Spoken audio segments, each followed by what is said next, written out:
Okay, so last time we started looking at some basic proofs, okay? And in particular, we proved this, right? And I want to like quickly go through this just so that we feel absolutely comfortable with this. Remember, use a direct proof to show that the sum of two odd integers is even. This is something that we all believe, yes? In our minds and in our hearts, we're like, okay, yeah, that totally makes sense as a truthful statement. I add two odd integers together, I'm going to get an even integer. But to actually write that down rigorously requires a little bit of thought. You need to know how to rigorously write down what an odd integer is, for instance. That wasn't too bad. That just means it's one more than a multiple of two, yes? We kind of captured that. And then we just followed our nose. We basically just said, okay, yeah, I take these two odd integers, I add them together, and I see what happens. And we ended up with something that was in the form of an even integer, yes?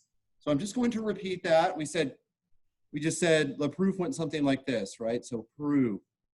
We said let x and y be what? What kind of integers? Odd integers. Okay, and by the way, what we're, just to kind of make clear why it is we're proceeding in this way, this is a statement of the form P implies Q, if P then Q, okay? P is the state, well actually it's basically P of XY, okay? P of XY is the statement, what is this as a statement? It's the statement that X and Y are what? Yeah, odd integers basically, but we'll just say X and Y are odd, okay? And that, like, oddness only makes sense for integers anyways, correct? So if I tried to like put X equal to pi, this statement would automatically be false. You wouldn't say, okay, is pi odd? Maybe it is, but not in like the typical integer sense, yes? Okay, so Pxy is the statement X and Y are odd, and then Q of XY is the statement, Q of XY is the statement what? What do you think? X plus Y is what? Even, okay? And what we're trying to show, okay, we can actually write this symbolically. We're trying to show that for all X and for all Y, what's true? P of XY implies what? Implies Q of XY, okay? So that might look more complicated than what it is we're trying to prove, but in the end, this really is what we're trying to prove, yes? Trying to prove this universal statement. For all X, for all Y, and by the way, what's our universe here, I guess? What's the universe? Integers, right? And there's actually a symbol for integers. It's like this. It's like kind of a bold-faced Z or something, yeah? Okay? And then what we do to prove this, and we kind of talked about this last time, I think I went back here, right? If you want to prove like a universal statement like this, you basically do kind of like an instantiation. You like deal with a specific one, although it's still sort of arbitrary. And then you do universal generalization from there, okay? So what we did is we said, let X and Y be odd integers. So we'd like just hone in on a couple of these guys, even though they're arbitrary. Then what did we say? Then what? There exist integers, what did we call them? J and K, such that what? X equals 2J plus 1 and Y equals 2K plus 1. Why did I bother to have two separate integers again, J and K, not just say X is equal to 2K plus 1 and Y is equal to 2K plus 1? Right, because you don't want to run into the danger of them being like the same integer, okay? Then what? Then X plus Y equals, right, you just sub in what they are, 2J plus 1 plus 2K plus 1, which is 2J plus 2K plus 2, which is just 2 times the quantity, j plus k plus 1. So what we've shown is that x plus y is 2 times an integer, yes? And so what? Which is even, okay? And then that was kind of the end of our proof, right? Now, this is kind of how proofs work, and you may or may not realize it, but you're actually invoking some of the argumentative rules of inference that we've been talking about. So for instance, you start with P, like the first, like the hypothesis part, and you work your way to what you want to conclude. But sometimes you'll have to go through several intermediate steps to get there, yes? So really the proof looks something like, you start with P, and then you get, something else, and then that Q1 gets you to something else, and then this chain of kind of logic eventually gets you to some kind of, I don't know, Q, Qn or something, and then finally you get to the thing that you want. And apparently all of this together, all of these chains should imply that P implies Q is actually true. Does that make sense? Now, what is it that we're actually using? If P implies Q1, Q1 implies Q2. What I mean by that is like, P implies Q1, Q1 implies Q2. I have those two things. Therefore, what could I conclude from those guys? P implies Q2. You know what I'm saying? What is that called? That's hypothetical syllogism. And then we keep doing that, right? Because then we say Q2 implies Q3. Therefore, what? P implies Q3. And on it goes. We keep invoking hypothetical syllogism all the way until we get P implies Q. Does that make sense? So even though we go through these intermediate steps, we're constantly invoking hypothetical syllogism. This implies this implies this, therefore the first thing implies the last thing, yeah? That's what we're doing. So we're sort of verifying that what we are doing is logically valid. Any questions on that? There's more going on behind the scenes than we perhaps realize, okay? It's amazing. I mean, I think it's just amazing to me that our minds sort of intuitively do this sort of thing, okay? And then when you try to actually get down to the nitty gritty of what's happening behind the scenes, there's a lot more going on than meets the eye, okay? So to prove P implies Q, we have three options. We have a direct proof where we assume P and then we work toward Q from P. And sometimes we go through intermediate steps and invocation of hypothetical syllogism is happening, whether we acknowledge that or not. By contrapositive, what's contrapositive, by the way? That means that, like if I want to show that P implies Q is true, what do I do first? Not Q implies not P. And by the way, that is logically equivalent to this thing. Yeah, so this is logically equivalent to not Q implies not P. Okay? And contradiction, well, that's an interesting one, okay? Here's what you do. Here's what you do with contradiction. So first of all, do you guys remember that like P implies Q is equivalent to not P or Q? Remember that? Yeah? So what about the opposite of P implies Q? What's that equivalent to by De Morgan's law? P and not Q. Okay, and let me just kind of sketch out what contradiction does. Okay? Because there's a lot of, even among mathematicians, I'm just telling you this flat out, even among mathematicians, there is skepticism about contradiction. Because it feels like you're doing something that's weird. But I am telling you, the logic works out. And let me just kind of show that to you.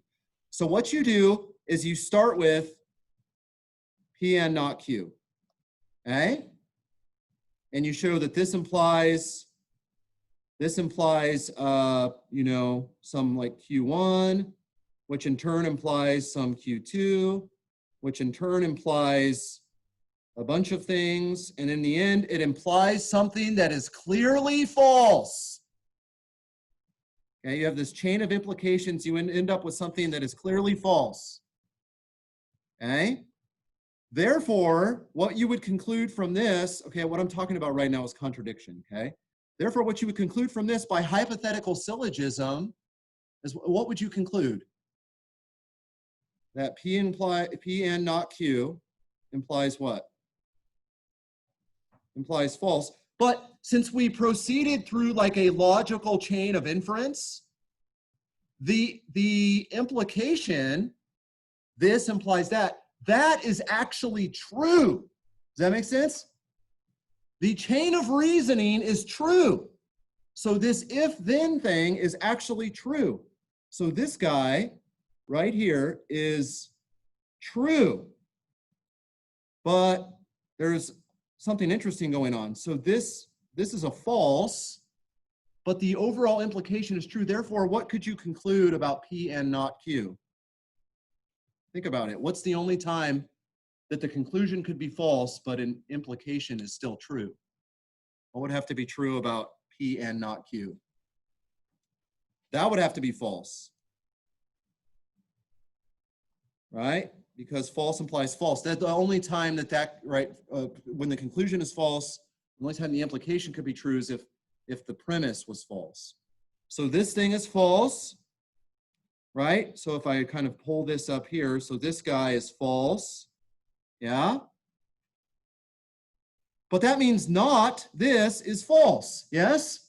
So what can we therefore conclude about the original thing?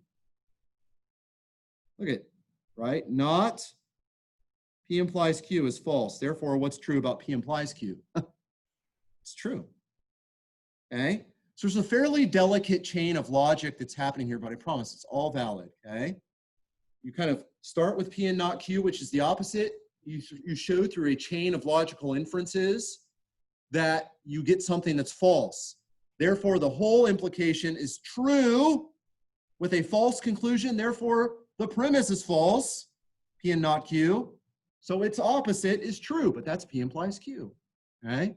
It's a little bit delicate, I know, but it works. Okay, any questions on that? I mean, we'll kind of revisit that later, but I just wanted to point that out, at least initially. Any questions? All right, let's do some other examples here. A real number R is rational. Right, you guys kind of read about this in one of your sections in Heart of Mathematics, right? You read about rational numbers. A real number R is rational if there exist integers P and Q, Q not 0, such that R is equal to P over Q, right? Just means it's a ratio of integers. A real number that is not rational is called irrational, yeah? Irrational. If I recall, you guys, I talked to you guys about the Pythagorean cult, right? And then that was talked about again in Heart of Mathematics, correct? Yeah, so there's some interesting stuff there. They were sort of obsessed with rationality, and they thought that everything was rational. Well, until they realized that not everything was rational, and then that was a major problem for them, for their sort of worldview. Okay. Use a direct proof to show that if X is rational, and X is different from 0, okay, then the inverse of X, 1 over X, is also rational. Does that make sense? Yeah? Okay. So why don't you, okay, so look, I don't want to like give away the farm here. So why don't you take a couple of minutes with someone next to you and try to write down an argument that would show this to be true. So basically the argument is if X is rational and not 0, then its inverse is also rational. Does that make sense? Okay. So take a couple of minutes to make a rigorous argument in that direction. Okay. All right, who wants to Who wants to give it a shot here? Sure, Ivan. So, yeah, Ivan or Yvonne. How do you say Ivan? Okay. So proof? yeah, so we start with, we know x is a rational number, therefore it has to be equal to p over q. Okay, so let x be, actually let's be more specific. Let x different from 0 be rational. And then you're saying then there exist what? There exists p and q such that Exist what are p and q? integers p and q P different from 0 and q different from 0. q different. Neither of them can be 0 here because x is different from 0, yes? Integers p different from 0 and q different from 0 such that what, Ivan? Yeah, that's right. Okay? And then we just say, well, if x equals p over q, then 1 over x equals q over p. Yeah, thus 1 over x is equal to q over p. And since we know that neither p or q are 0, then that has to be rational as well. Right, right. So thus 1 over x equals q over p, which is rational. Yeah, yeah, yep.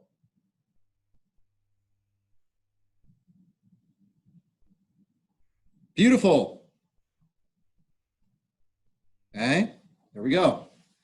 This is just us, in some sense, kind of chasing definitions around and whatnot, okay? And following our nose. By the way, you guys realize we are constantly invoking hypothetical syllogism, whether we acknowledge it or not, yeah? I mean, we're going through these sort of intermediate steps, and we're saying, this implies this implies this. Therefore, the first thing applies the last thing, right? I mean, that's the sort of thing that you do all the time in proofs, whether you acknowledge it or not. Yes, sir. Also argue that because we now know that x is a rational number, and we know that 1 is also rational, that 1 over x must also. Well, yeah, I mean, so right. So the question here is, since we know that x is rational and that 1 is rational, then you basically have a rational over a rational. But you would have to prove that statement, which would basically be this proof. Does that make sense? Yeah, yeah. But yeah, I mean now so like a more general statement would be anytime you have one rational and another rational, then the first rational divided by the second rational is once again what? Rational. You can make statements like that, or if you have a rational number plus another rational number, you get a rational number. By the way, this is this goes more deeply into Dr. Fry's area, which is algebra, abstract algebra, where what you're talking about is something we call closure under division, and addition, but that's for another day. Okay. In algebra, you often are obsessed with like operations on sets of things. Okay. All right. Moving on. Other questions on that? That's cool. Do you see how these proofs aren't like statement, reason, They're not like tabular proofs, the sort of thing you did in geometry. They're narrative proofs. You always just kind of start with the P part, right? So the P part is, X rational. So in this case, we were showing that X rational, basically X different from 0 rational, implies what? So that was like the P, yes?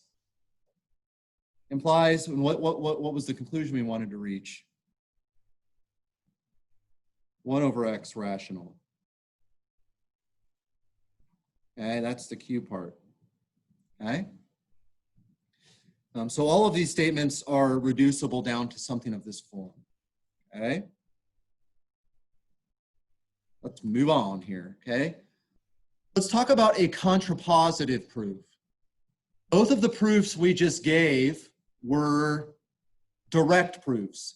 We kind of started with the if part and work toward the then part. Yes? We started with the P and we worked towards the Q. Now, we have other options available to us. And in particular, we're going to talk about contraposition right now, contrapositive, okay? Assuming that n is an integer, prove by contraposition that if 3n plus 2 is even, then n is even. Okay, so what are we trying to show? Okay, so again, we start with an integer n. Does that make sense? Like n isn't anything but an integer, yes? Okay, and we're trying to show that 3n plus 2 even, 3n plus 2 even implies what? N is even. Okay, so this is the P, this is the Q. It's kind of good practice at the, when we're first getting our footing here to do that, right? So, so 3n plus 2 even implies n is even. Really, by the way, this is kind of a universally quantified statement. This is should be true for all integers n. Yes? Should be for all n, 3n plus 2 even implies n is even. Yeah?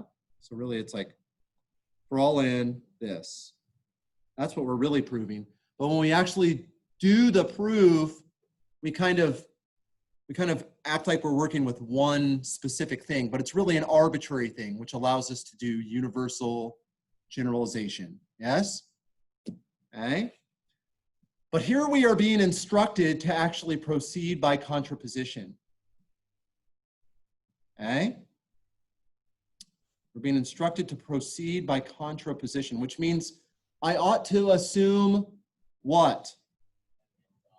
That n is odd, the opposite of q. Yeah?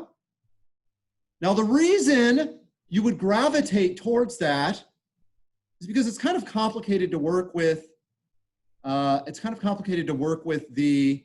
3n plus 2 thing being even. Like 3n plus 2 being even, you would have to say, okay, well that's equal to 2k, and it's like, where do I go from there? Do you know what I'm saying? That would be a little bit annoying. Okay. So look, but working with n itself as being even, that's nice because I can almost just sub in what n is. Okay. So let's work through this proof together. Okay, so proof. Let n be, okay, what? What am I going to say? Let n be an odd integer. Okay. And I always just ask myself, what does that mean? Mathematically speaking. So what does that mean? Yeah. Yeah, well, it's equal to 2 times something plus 1. I better not use n, right? Just because n is already used up. So we'll just use k or something, right? Then there exists integer k such that what, Monique?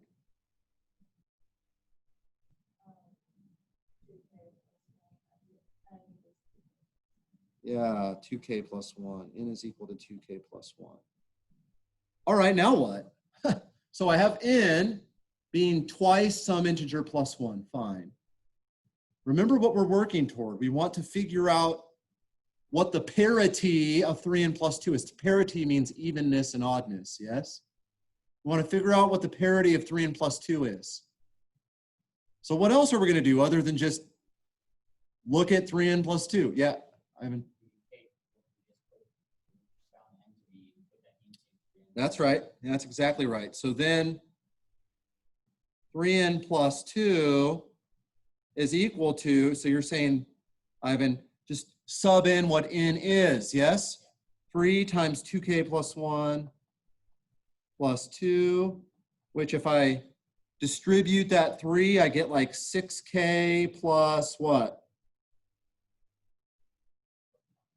6k plus 5, which you sit there and go, oh man, if I want to see that this is an odd integer, I need to show that it's in the form of an odd, 2 times something plus 1.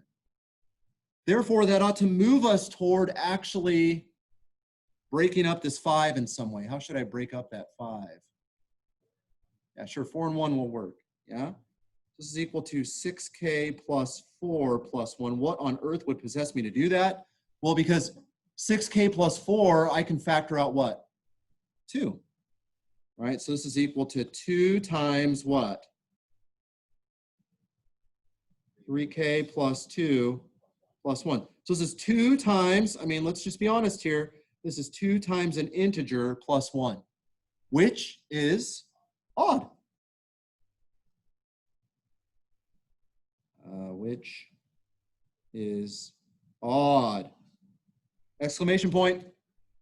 That is the opposite of P, right? 3n plus 2 even. The opposite of that is 3n plus 2 odd. Does that make sense?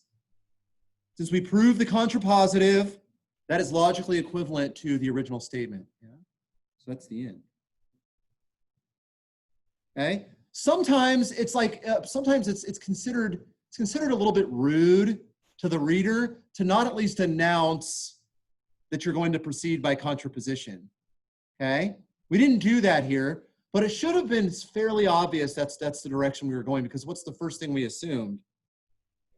The opposite of the conclusion, yeah? But a lot of times you might add like a little caveat, just to be kind. You might say, we proceed by what? By contraposition. Okay, so that might be a typical announcement that you make on the front end of the proof. That's kind of a nice thing to do. It's not necessary to do, but it's kind of a nice thing for the reader.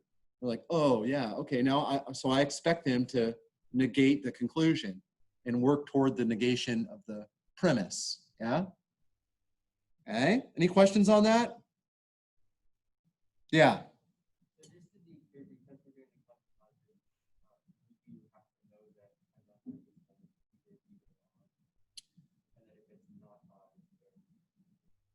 Right, yeah. So like, yeah, so what Grant is saying is, how do we even know that every integer is either even or odd, right? Well, that actually, I mean, yes, so that we're sort of assuming that we know that at the beginning. That would have been something that would have been handled very early on in kind of the number theoretic development. Yeah, that's right. Yes, you would need to know, right. So, I mean, and sometimes, like for instance, if you were writing a number as 3 times something plus something, then there's more than just 2 options, right?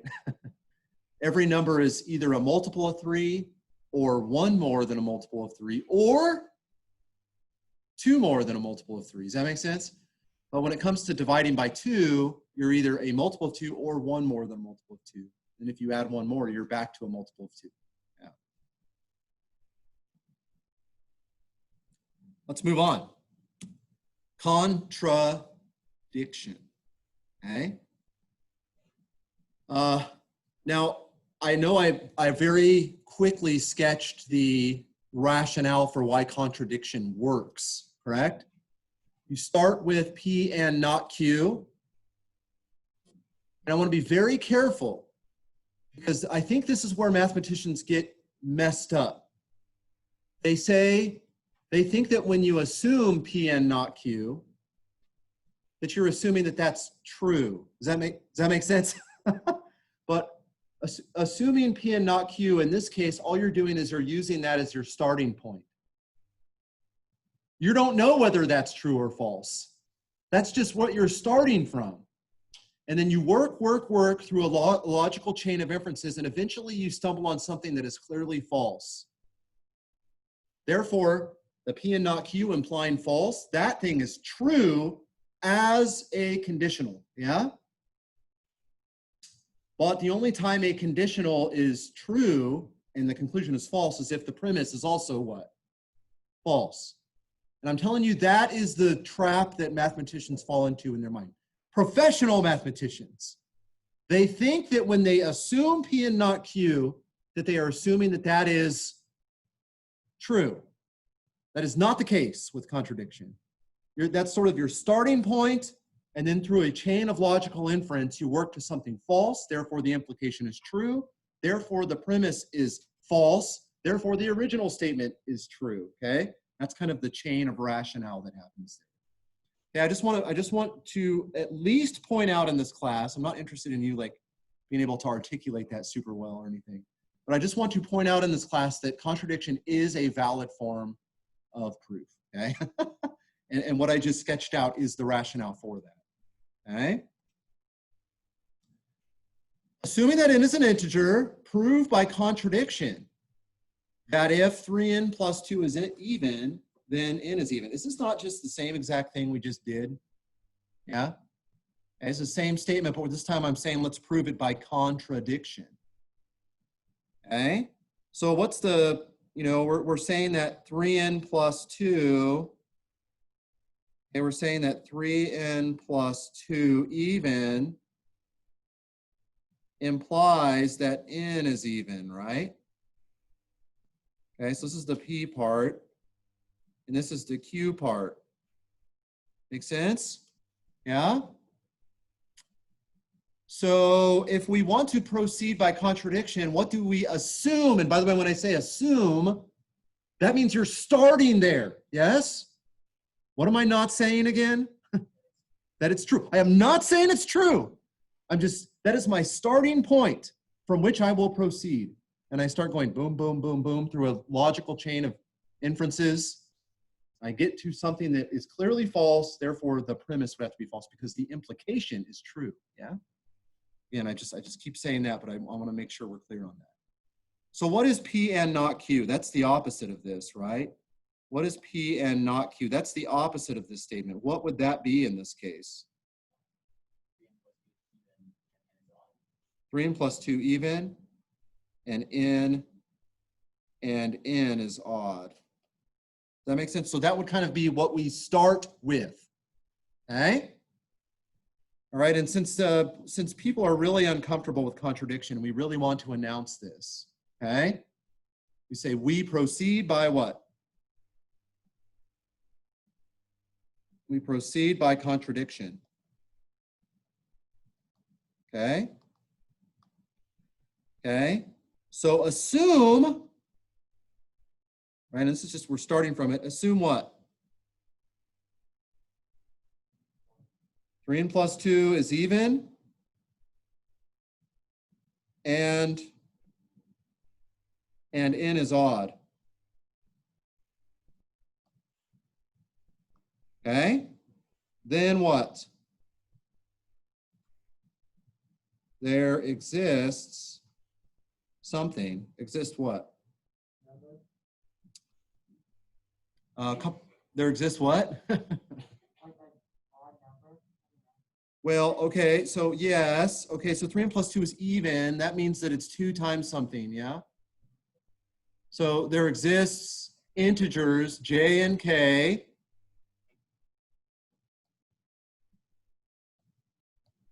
J and k such that what?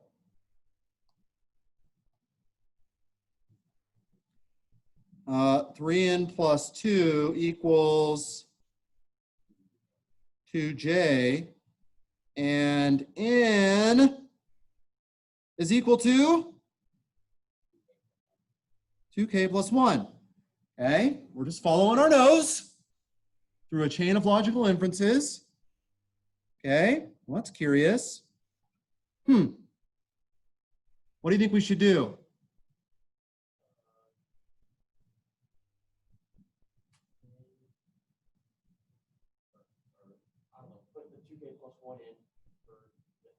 Okay, so Zach, you're saying to put that right there, and let's just hope and pray that something happens. Yes, and you hope and pray something bad happens. Actually, something false. Yes, because the minute you get to something false, you are done by contradiction.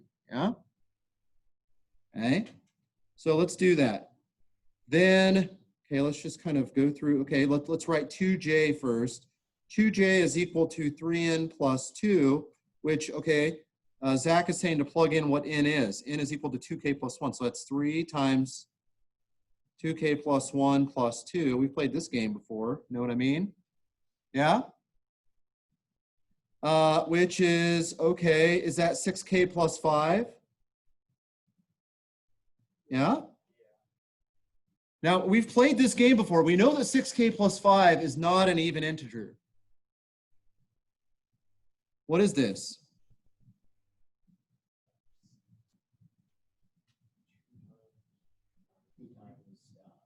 We already did this, right? It's 2 times 3k plus 2 plus what? Now, do you see a problem? Right? So 2j, which is a multiple of 2, yes, is equal to what?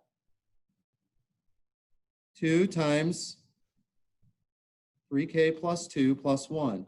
That is a major problem. Do you know what I'm saying? You have an even thing on the left, and what do you have on the right? Odd thing. So an even equals an odd. Contradiction.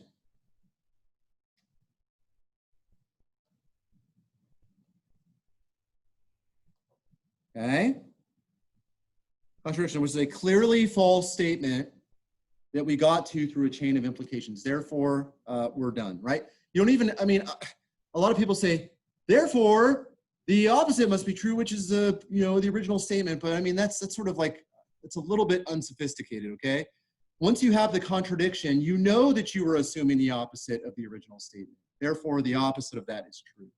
I'm fine with you just kind of, you know, boom, drop mic, you know, mic drop, sorry, drop mic.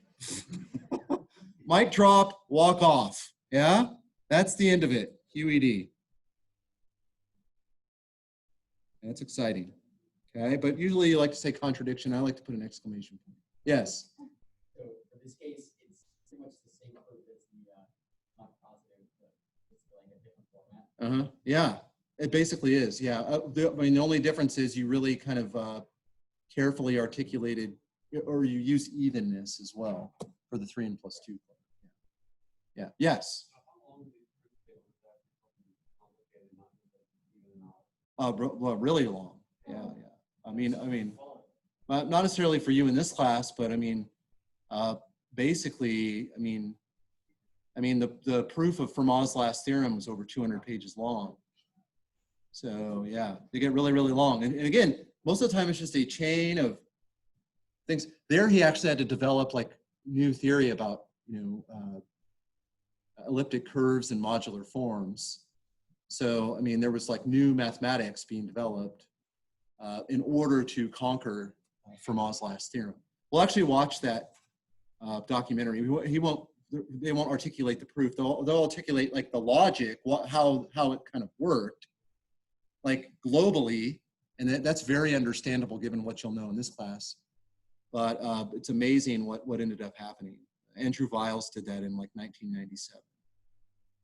Okay, so there's a little movie called The Proof.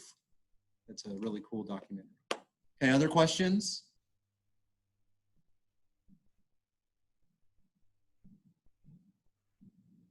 All right, let's leave it at that. Thank you.